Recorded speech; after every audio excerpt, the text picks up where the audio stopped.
Nice to see you. How are you?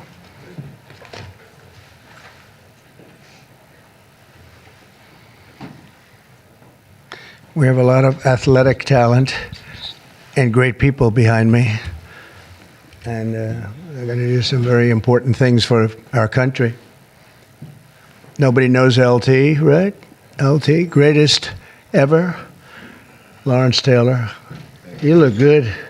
You could play right now, I think, LT. You only look that way. Well, I'm delighted to be here with some of the truly great sports legends of all time as we formally announce the newest members of the President's Council on Sports, Fitness, and Nutrition. This is an important step in our mission to make America healthy again. It's something that's very important, what we're doing, very important. Dating back to the administration of President Dwight D. Eisenhower, this council has championed the vigor and strength and vitality of the American people. Today, we continue that very proud tradition. This group is led by two-time major champion and one of the greatest players in the world, one of the highest ranked, and he just had a phenomenal Open Championship, as you probably saw, shooting one round that wasn't so good, and then he came back with about a 65 or something. He was getting a birdie on every hole. They were worried he might not make the cut, and he made the cut by about 200 strokes. It was pretty amazing, and he had a great week, actually. And he's also the longest hitter of a golf ball, I think ever, but, you know, they say ever. I would say ever. And the longest in the world today, and it's Bryson DeChambeau. He's a great guy, been my friend for a long time. And from his storied amateur career, where he won the U.S. Amateur, I think once or twice. Did you win it? It was once, and then the NCAAs as well. Okay, you won a lot of other championships, but U.S. Amateur champion. And then, as you know, he won at Winged Foot, won the U.S. Open and Pinehurst. And Bryson has always been a phenomenal ambassador to sports and to golf, but generally to life, in my opinion. He's a smart guy and a good guy, great guy, loves our country. We're also pleased to be joined by Secretary of Health and Human Services, Robert F. Kennedy, Jr. Bobby, you do a great job. He's got some big things happening, and he's got some big statements to be made very shortly in terms of, over the next few months, in terms of what they've been doing and finding answers to some very, very important questions. Secretary of Education, Linda McMahon, who's phenomenal, wherever you may be, Linda. Hi, Linda. What are you doing back there? And look, you've been reading about her exploits and the job that she's been doing, and we're very proud of her. Council Executive Director, Catherine Granito. Thank you very much. Thank you. Great job. And several other new members of the council, including J.D. is here, our fantastic Vice President, and Scott Bessent, and we're making a lot of deals. We're making deals for trillions and trillions. Nobody's ever seen anything quite like it. We just made a couple of others a little while ago. I don't know if you'd be interested right now. I won't even bother telling you. This is about sports and about health. One of the best defensive players ever, I think probably acknowledged to be the greatest defensive player in the history of the NFL, a friend of mine for a long time. Too long, right, Lawrence? Lawrence Taylor, he's an incredible guy. And just been my friend a long time, haven't we? Huh? Knew him forever. One of the most accurate kickers in NFL history, a young guy still. He can kick it long. I think I guess he's considered the best there is in the business, Harrison Butker. So, Harrison, where are you, Harrison? He's a handsome guy, by the way. It's usually not my thing, but he is a good-looking sucker. One of the truly greatest golfers ever to play on the LPGA Tour. A lot of people say the greatest female player ever, and a lot of people would say just one of the best players ever. She's phenomenal. I've played a lot of golf with Annika Sorenstam, and she's amazing. Just had an really storied career. Hall of Famer, easily a Hall of Famer, by the way, right at the top of the list. So it's great to have you with us, Annika, and say hello to the family. And then she was here not so long ago with Gary Player, where she got the Presidential Medal of Freedom, and so did he. He's won 168 tournaments and 18 majors, 9-9, and she's the same in terms of the women's game. But that was a great time. It was a great honor to give it to you. You really deserved it. It's the highest medal you can get outside of the Congressional Medal of Honor. That's the military version. And the other is the Presidential Medal, and you got it. So thank you very much. 14-time WWE World Champion, and he's a man who you're not going to mess around with. Even Bryson said, I think I'll take a pass on him, right? You're going to take. And he's another one who's been my friend for a long time. He's really an amazing athlete. Triple H. Here he is. Oh, that's still very strong. He's a strong guy. And it's great to have you. And you felt very strongly about this, about the council. 100%. Yep. Well, it's a great honor to have you. Offensive lineman, NFL, very respected, very smart. Cody Campbell. Thank you, Cody, very much. Thank you very much. In addition to the people here, we have other council members that want to just pay their respects. One of the greatest players and athletes ever. You could say, when you look at records, there's probably nothing like it. Tiger and Jack. This is Jack. Tiger was here not so long ago getting the Presidential Medal of Freedom also. He's a fantastic guy. And on the council, we have Jack Nicklaus, and he sends his regards. We have Gary Player, one of the greats. Nellie Corder, who's a phenomenal young, I think you'd say great young player. Annika, right? She's a fantastic person, too. NFL icons, Tony Romo, also a great football player. Quarterback, also a great golfer. Nick Bosa, who's, you know him, he's a modern-day version of Lawrence. What do you think? He's pretty good, right, Lawrence? Pretty good. He is. Saquon Barkley was on the council. And Tua Tagovailoa, the quarterback, who is really, he's been fantastic. He's been, when he's not injured, he's great. He's got to stay healthy. But he's a great guy. NFL Commissioner Roger Goodell is on the commission. NFL Commissioner Gary Bettman, and the great one Wayne Gretzky is on, and a man who also received the Presidential Medal of Freedom, Mariano Rivera. And when I looked at his record, it was unbelievable. The Sandman. My wife said, "Why do they keep playing the Sandman when he walks in?" And I said, "Because he just puts the batter to sleep."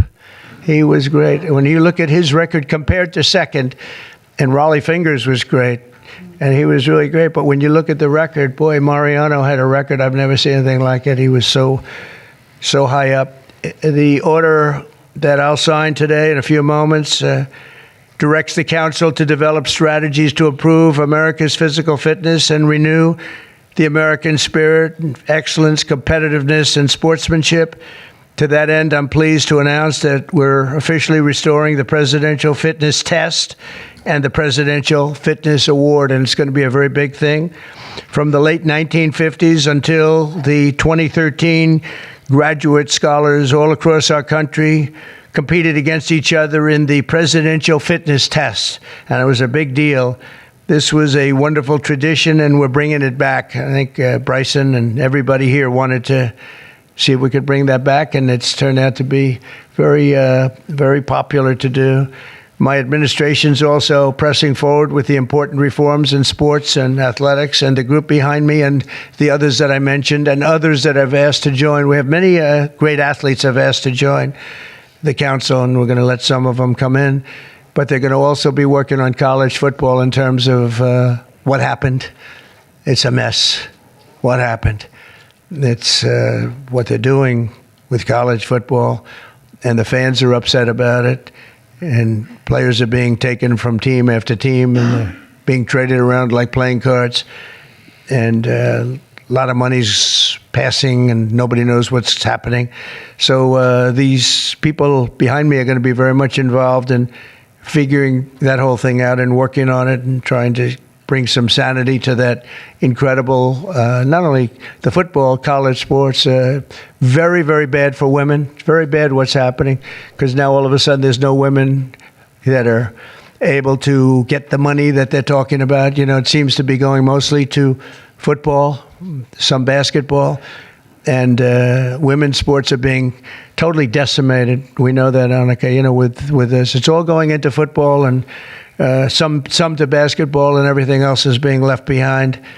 And women are being left behind, and lesser sports are being left behind, and the Olympics is being decimated because that was like training for the Olympics, and now we're not going to have that many of those sports left. The smaller sports, they're almost going to be completely wiped out. This is crazy what's going on. We banned men from competing in women's sports, and last week the United States Olympic and Paralympic Committee announced that they will be complying with that order, so there won't be men playing in women's sports.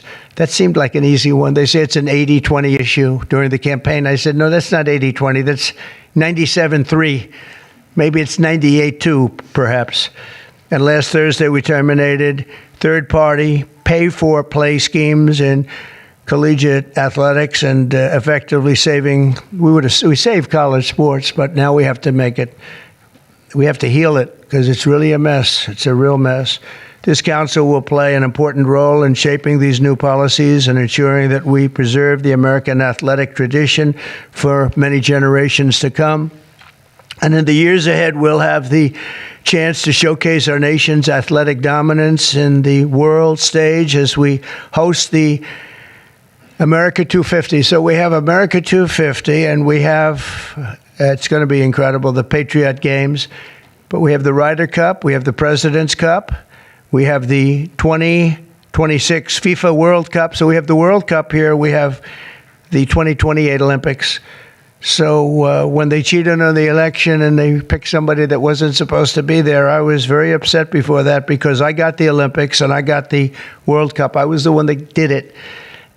I can't say I got America 250. It just happened to be 200. I'd like to take credit for that, but I don't think I'll be able to. But we have a big thing coming up. But I was very upset because I got them, and it was skipped an election season. And so it took place in the next term after the term that we were supposed to have. And I was extremely angry. And then when I won, I said, wait a minute, I think I just picked up the Olympics and I just picked up the World Cup. So it worked out sort of cool. But I want to again, thank everybody in the council. They want to work too. These are people that really, we only do it by request, and people, they want to work and they want to make things better. And I hope they can make college sports better. They can heal it. They can find a solution. It's not going to be that easy, but you have a lot of smart people. So I'd like to begin by introducing Bryson to say a few words, and then we'll have Triple H, and we'll have a couple of other people say something, and then I'm going to sign that good-looking couple of pieces of paper, and it means a lot. It's going to be a very important council, and thank you all for being here. Bryson, please. Thank you, everybody, for being here. And first off, I'd like to say thank you to President Trump and Vice President Vance for your support and this initiative and council. And to be honest, I never would have thought that this opportunity would have been here right at our doorstep. We have an opportunity at being the 70th anniversary of the President's Council on Sports, Fitness, and Nutrition to literally change the fabric of kids' lives. And our first initiative is to bring back and reignite the President's Fitness Test, and then also reestablish some key other metrics on guidelines around building some communities, and also, again, with the President's initiatives around college, we think we can help in that regard too. But we've got a great established council with us that we believe we can change the fabric of our communities and kids' livelihoods for the future generations that are to come. I can't thank you guys enough, and looking forward to making massive changes in kids' lives and in our America's future. Thank you. Thank you. Please. First of all, I'd like to say the same. Thank you to President Trump. Thank you for this honor. I'm humbled by it. I'm truly honored to be on this. Vice President Vance, thank you very much. Secretary Kennedy, truly appreciate all that everybody is doing for the health and wellness of the entire country. For me, since I was 14, this has been such an important part of my life. Health, fitness, sports, nutrition, all of it. I think learning that at a young age sets you up for success in life. And without it, you're at a lesser place for it. So I look forward to the opportunity to do this. I look forward to the opportunity to help make our youth healthy, help get them engaged in sports, and let them learn what it takes to be successful in life. So thank you very much for the honor. Thank you. Very much. Thank you. Thank you.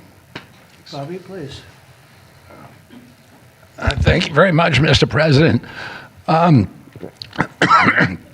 In December of 1960, a month after he won the election, my uncle, who was about to be president, wrote an article for Sports Illustrated called "The Soft American," and he was lamenting the fact that America had prided itself on its beef jerky toughness, and that we were losing that. We were falling behind Europeans. We were falling behind other nations. And he was signaling with that article that he was going to make physical fitness of our kids the centerpiece of his administration. And I'm so grateful to President Trump for bringing back this tradition. I was talking to Paul before we went in here. We were part of the Council on Physical Fitness when we were kids. And you had to do sit-ups, you had to do pull-ups, you had to do shuttle runs, you had to do 1 mile runs. And they awarded the top 15% with a patch and with recognition and with certificates. And for me, it was a huge item of pride when I was growing up. And we need to reinstill that spirit of competition and that spirit and that commitment to nutrition and physical fitness. And I'm so grateful to President Trump for your leadership in bringing this back for our country. Thank you, Bill. Thank you very much. Anna, representing the great women in sports, please. Thank you. Thank you, Mr. President, Vice President Vance. This is truly an honor. I want to thank the team behind me here for giving us trust to be able to do this. Sport has always been part of my life, and the importance of living a healthy, active lifestyle cannot be any more important than nowadays. So thank you for the trust, and I can't wait to get to work to make a difference in kids' lives, but also in people's lives. I think the time is so important. Obesity is the highest it's ever been. Mental health, as we all know, the need ought to be tackled. So thank you for the trust, and look forward to going to work with the team behind me. Appreciate it. Thank you, Bill. Lawrence, you want to say a few words? Come on up. Come on. He's a little shy, but once he gets going, nobody can stop. Oh, no, that don't stop. I'm just proud to be on this team. I don't know why. I don't know what we're supposed to be doing, but I'm here to serve, and I'm here to serve you.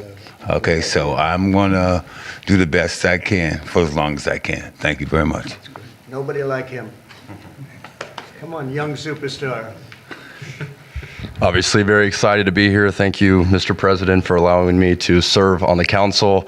Just excited to do my part to help make America healthy again, to help our youth be healthy and thrive and grow up and be great citizens of this country and be great family members and contribute to this great country. And I think you have to be strong in mind, in body, and soul. So thank you so much for allowing me to be here. Great Thank you. Thank you very much.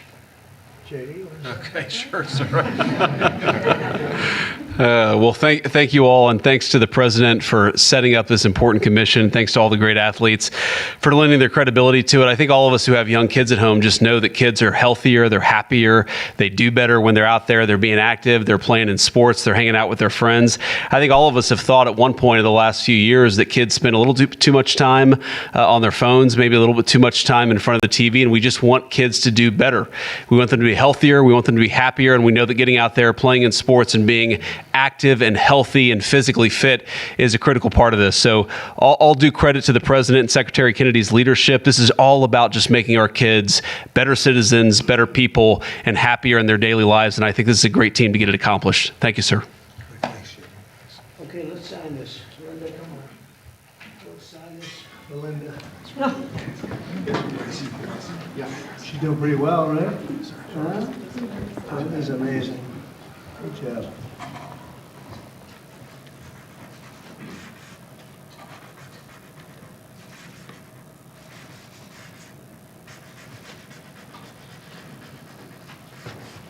Okay, we got it. I think we're good.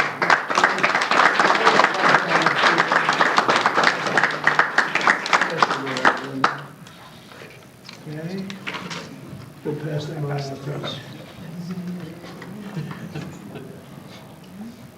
Okay, you good? Thank you. Okay. that is not signed with an auto pen. There's no auto pen. We don't want auto pens in the White House. Okay? Any questions, please? I think probably Mr. about President, this. what has sports meant to you? And did you have a sports hero growing up? Maybe Lawrence Taylor. I don't know. It could be Lawrence. Or I know him so well. Well, a lot of sports heroes. It meant a lot. I was always a person that loved playing sports. I was good at sports. When you were really focused on sports, you thought about nothing else. There was nothing else outside. It kept you. And to an extent, this is one of the reasons I like golf. You get away for a couple of hours. I play quickly and get through it. And for 2 hours, you're not thinking about all of the nonsense and all of the important things, frankly, but it cleans your mind. No, I think sports is so important. I think what this council is doing is going to be very important. And it gives you a little exercise, sometimes a lot of exercise. It's a great thing. It's a great thing. Sports are, you learn about people and you learn about how people compete. Now, it doesn't mean that if somebody's not a good athlete, a lot of people just are not good athletes, so they can't compete. But you learn about people playing sports and playing sports with and against some. So I've always loved it. It's been very important to me. These people are, inspirations. These are the top people in their individual sports. The council itself, I mean, they have some of the greatest champions, for the most part, the greatest champions in their sport. So they really understand sports, and understanding it's very important. Thank you for the question. Yeah, please. Please, go ahead. Yeah, Mr. President, can you talk about your plans for the new ballroom that was announced today? Yeah. The $200 million, that's going to be paid for by yourself? By me, yeah. Private donations? It's a private thing, yeah. I'll do it, and we'll probably have some donors or whatever, but it's about $200 million. So we've been planning it for a long time. They've wanted a ballroom at the White House for more than 150 years, but there's never been a president that was good at ballrooms. I'm really good. In fact, I looked at one that we just built in Turnberry in Scotland, and it's incredible. We're good at building. I'm good at building things, and we'll get it built quickly and on time. It'll be beautiful, top of the line. We've retained the best architects and engineers, everything else. It'll be built over on the east side, and it will be beautiful. It'll be views of the Washington Monument. It won't interfere with the current building. It'll be near it, but not touching it, and pays total respect to the existing building, which I'm the biggest fan of. It's my favorite place. I love it. But they've wanted it, and when they have big events, you entertain the president of China or the president of any place, and you have big crowds. They've always had to get a tent, and you've probably been to some of them, Bobby. When it rains, it's a disaster, and the tent's 100 yards. That's more than a football field away from the main entrance, and people are schlopping down to the tent. It's not a pretty sight. The women with their lovely evening gowns, all of their hair all done, and they're a mess by the time they get. And they've always wanted to have it. And I said, in the first term, I said, if I get another shot at this, I'm going to do a ballroom. I was pretty busy in the first because I was running the country, and I was also fighting for survival with all of the lunatics I had to beat. But it worked out, obviously, it worked out very well because here we are. But I always said I was going to do something about the ballroom because they should have one. So we'll be leaving it. It'll be a great legacy project, and I think it'll be special. You saw some renderings of the initial. I think it'll be really beautiful. No government dollars at all? No government dollars, no. Mr. President, I know this is an extremely busy week between this executive order, trade, Russia, Gaza, but also the family of Virginia Giuffre released a statement overnight in response to some of the comments that you made this week. You said that Jeffrey Epstein stole people from Mar-a-Lago. At the time, did you know why he was taking those young women, including Virginia? No, I didn't know. I mean, I would figure it was ABC fake news that would ask that question, one of the worst. But no, I don't know really why. But I said, if he's taking anybody from Mar-a-Lago, he's hiring or whatever he's doing. I didn't like it, and we threw him out. We said we don't want him, at the place. This is a story that's been known for many years, as you know. But it's, I didn't like it that he was doing that. Yeah, please. Canada moved forward with Palestinian state, Say it again. If Canada moves forward with recognizing the Palestinian state, is that a deal breaker? Well, we're going to see. No, I didn't like what they said, but that's their opinion. I didn't like that. Not a deal breaker, but we haven't spoken to Canada today. He's called, and we'll see. But we have made a few deals today that are excellent deals for the country. You know, we're taking in literally trillions of dollars for the country. This is making our country very rich and respected again. We have, you know, I tell these people, and I say it as much as I have to say it, but every leader, I was at NATO, and I was in the Middle East with the three great countries, three great leaders, Qatar, you know, Saudi Arabia, UAE, and everybody said the same thing. All of the NATO countries, essentially, they said that we were a dead country. 1 year ago, we were a dead country. Now we're the hottest country in the world. Look at you people. We're the hottest country anywhere in the world. We're doing great. Yeah, do you have a... Canada currently. What's the holdup with the negotiations with Canada? Well, they have to pay a fair rate. That's all. It's very simple. They have been charging very, very high tariffs to our farmers, some over 200%. And they've been treating our farmers very badly. They've been treating our country very badly for years. And look, we like Canada. I love Canada. I have so many friends in Canada. But they've been very poorly led. They've been very, very poorly led. And all we want is fairness for our country. That's all. You know, they want to be under the, as we call it, the Golden Dome. And I said, well, you know, you're going to have to pay for that. They want a lot of things from our country, and for years we did it. We basically protect them with our military. They spend very little money on their military, as you know. Not an acceptable amount of money. Yeah, please. Thanks a lot, Mr. President. Your tariffs policy goes into effect tomorrow. Yeah. As you know, a federal appellate court today heard oral arguments about whether or not you had the authority to unilaterally impose those tariffs. I'm not going to get you to weigh in on the legal arguments, but you're weighing your decision to do that, your authority to do that, based on a 1977 law that's never been invoked before. Why didn't you invoke this Well, we've been law? winning all along. Just say it. I just want to ask you, why didn't you invoke this law in your first term? You could have taken in billions upon billions of dollars in your first term, but you waited until your second Yeah, term. because in my first term, I was fighting lunatics like you who were trying to do things incorrectly and inappropriately to a president that was duly elected. And we did do certain tariffs in the first term. If you look at China, we took in hundreds of billions of dollars from China.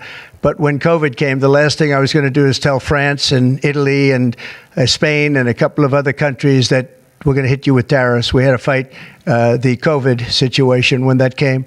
But if you look at my first term, we took in hundreds of billions of dollars worth of tariffs, but you people didn't cover it very well. Mr. President, Yeah, please. Go ahead. Thank you so much. I'm representing the foreign policy today. I'm asking you two questions on foreign policy. The first one, do you plan to re-engage diplomatically with Iran, go with direct talks with them, or are you happy with the current situation, having no deal with Iran? Well, Iran has been acting very badly. They were decimated. Their nuclear capability, that potential, which could have happened within 3 or 4 weeks, was decimated. It's been obliterated. The Atomic Energy Commission said the place is just decimated. Now they can start again, but they'd start in different sites because they were hit. I tell you what, the job these pilots did with their B-2 bombers, those unbelievable machines, they traveled 36 hours without stop, and they hit every single target. Every bomb hit they went right down to the chutes, and then, as you know, we shot 30 rockets from submarines that were hundreds of miles away, and they hit every target. So they can start again, but they haven't been saying the right thing. I will say Iran has not been saying the right thing. They have not been speaking nicely, and they should be. Yeah, please. Mr. Powell not lowering interest rates again. Many people say that he's playing politics with the futures of millions. Well, he is. We call him Too Late. He's Too Late. It's his new nickname. It's Too Late, Powell. He's terrible, the Federal Reserve Chairman. Not only that, he's building a building. He's a $2.9 billion. It's actually 3.1 if you include other areas that are essentially the same thing. Way over budget, has no idea what he's doing. And I would say he's probably good at that compared to what he does with interest rates. But, we have him there, and it was a mistake. I put him in, and then Biden extended him. And Biden only extended him because he knew I couldn't stand him. And that turned out to be not a good thing for Biden. Although he did lower interest rates just prior to the election. Didn't work out too well for them. But he did lower them pretty substantially just prior to the election. No, he's a political hack, not very good. He's not a smart guy, Brian. Mr. President, sports fans have been very supportive to go back to the original names of the Cleveland Indians, the Washington Redskins. Oh, I love that. Love the sound of that. Well, I do the Washington Redskins. I think they should do it. I told the mayor and I told people that they should bring back the name. If they bring back the name, you'll have a lot of excitement. And I mean, Cleveland Indians, how about that? That was an original franchise, 1903 or something, 1906, an original, the Cleveland Indians. And what do? They changed the name from Indians. What's wrong with the word Indian? You know who is upset about it? The Indians are upset about it. They're upset about Redskins, too. So Redskins, I guess you'd say it was a little bit lesser of a case, but people want to see the Redskins, and the Indians want to see the Redskins back. No, I recommend it. I was asked that question the other day. The Washington Redskins, it's a fabled franchise. And now, I don't even know what the hell their last name is. What are they to Commanders or something? Is it Commanders? It's not a good name. Wait a minute. Wait a minute. No, not you. Mr. President, Kamala Harris, as you know, is not running for governor of California. She's not going to do it. What do you see in her political future, sir? Well, she can't speak. She can't talk. She can't do an interview. I thought it was a very strange campaign that we had. But, I had two of them. We were up by like this massive number of points on Biden, and they said, let's change to Kamala. Nobody knew who Kamala was. Nobody knew her last name, Harris. They said, we're going to get Vice President Harris. Everyone said, who the hell is Harris? They only knew her by the first name. But no, I thought she was a terrible candidate. Look, don't forget, she didn't really get the nomination. I mean, that whole nomination was strange. She was the first one out. She took a good amount of points with her when she announced, but nobody knew her. And once they got to know her, she dropped out very shortly after she started. And she started with a pretty good, she was like in second or third place. But I don't know. I mean, I wouldn't call her a skilled politician. Would you? She's also coming out with a book. Any plans to buy it? I don't know. I think I'm going to buy it. I'd love to see it. No. I'd find it. Look, I find everything in politics interesting. I sort of enjoy politics. She wasn't a skilled person. You have skilled politicians, really skilled politicians, and then you have some that aren't.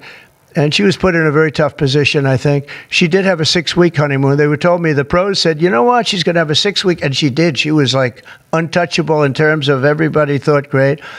But she didn't do any interviews or anything, which was strange. Not even friendly interviews with friendly reporters like her right there, a really friendly reporter. And you know what happened? People said, what's wrong with her? Why isn't she doing?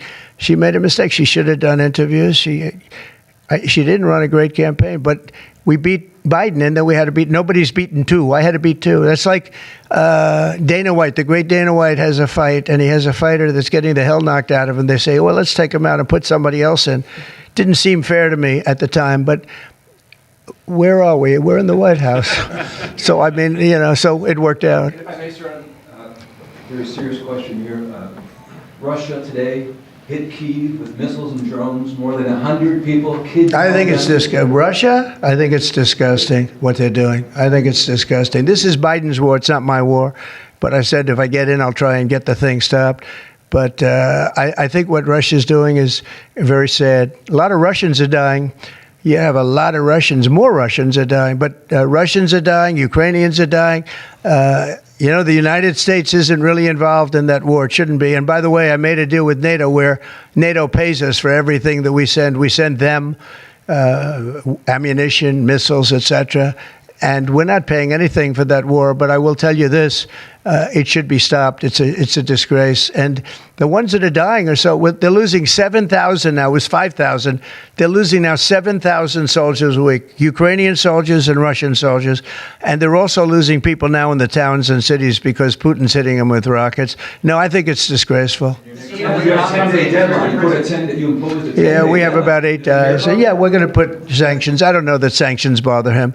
You know, they know about sanctions. I know better than anybody about sanctions and tariffs and everything else. I don't know if that has any effect, but we're going to do it. Europe is extremely upset. But this is a war that should have never happened. This is a war that wouldn't have happened if I were president. And this is Biden's war. This was a stupid war to get into. Should have never gotten into this war. Steve Witkoff is traveling to Israel. Yeah, going to Israel, and then he's going to Russia, believe it or not. Representative Marjorie Taylor Greene has said that what is occurring there is a genocide. Do you agree? Oh, it's terrible what's occurring there, yeah. It's a terrible thing. People are very hungry. You know, the United States gave $60 million for food, and it's a shame because nobody, you know, I don't see the results of it. And we gave it to people that in theory are watching over it fairly closely. We wanted Israel to watch over it. Part of the problem is Hamas is taking the money and they're taking the food. But we gave $60 million a couple of weeks ago. Nobody said anything about it. Nobody said thank you. But I didn't need the thank you. I just wanted the people to get fed. And we're helping out financially with that situation. It's a terrible situation. So just to conclude, I want to thank everybody for being here. I want to thank you for being here. This is a great group of people, and it's a good feeling. You know, when we first came to office, this country was really in trouble, and now we're rich as hell, and we're doing amazing things, and we really are. We're the hottest country in the world, and I like that. Thank you very much, everybody. Thank you.